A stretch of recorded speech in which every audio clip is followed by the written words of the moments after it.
When you're supposed to train the new Tig Welder and you told him don't move, I will be right back.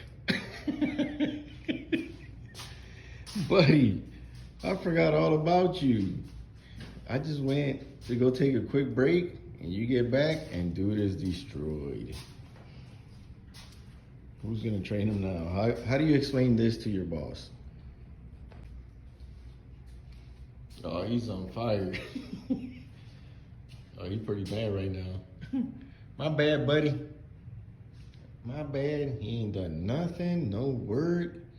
Dude has no initiative. Didn't even try to do anything. Just sitting there pissed off because we forgot all about his ass. Oh, shit, almost fell. You'll be all right, buddy. You will be okay. Hey, at least the welder's hat looks pretty nice on him.